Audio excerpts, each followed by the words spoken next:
में विधानसभा नजदीक आते ही हर पार्टी अपने उम्मीदवारों के नाम का ऐलान करती हुई दिखाई दे रही है। अब तक महाराष्ट्र में एनसीपी ने अपनी एक अलग भूमिका सामने रखी थी। बारामती शुरुआत से ही एनसीपी का गढ़ रहा है।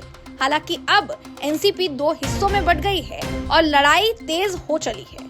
इसी के चलते अब बारामती गढ़ में शरद पवार की एनसीपी या अजीत पवार की एनसीपी प्रबल होगी, ये देखना अहम होगा। हाल ही में अजीत पवार ने उम्मीदवारों की लिस्ट की घोषणा की थी और अब शरद पवार ने अपने उम्मीदवारों के नाम का ऐलान कर दिया है।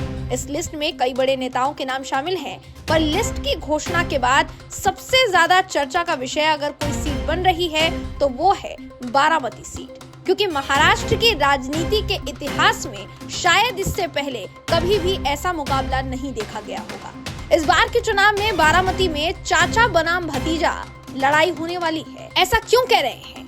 क्योंकि अजीत पवार के सामने बारामती से युगेंद्र पवार को खड़ा किया गया है।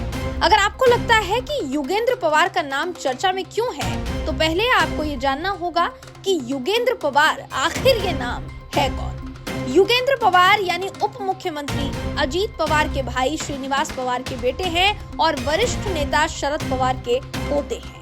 एनसीपी में दरार पड़ने के बाद युगेंद्र पवार हमेशा शरद पवार के साथ रहते हैं। अब तक ऐसा माना जा रहा था कि अजीत पवार के सामने शरद पवार तगड़ा उम्मीदवार नहीं उतारेंगे, लेकिन अजीत पवार के सामने युगेंद्र पवार को खड़ा करके शरद पवार ने जो रणनीति अपनाई है, उसे देखते हुए ये कहना शायद गलत नहीं होगा कि राजनीति का चाणक्य शरद पवार को इसलिए कहा जाता है।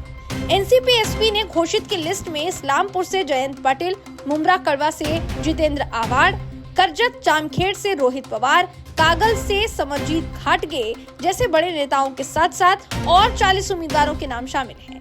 शरद पवार गुट से सामने आई इस लिस्ट को देखते हुए क्या आपको लगता है कि महाराष्ट्र की राजनीति की तस्वीर बदलने जा रही है या फिर नहीं? हमें कमेंट करके जरूर बताइए और ऐसे ही वीडियोस के लिए देखते रहिए MB लाइव।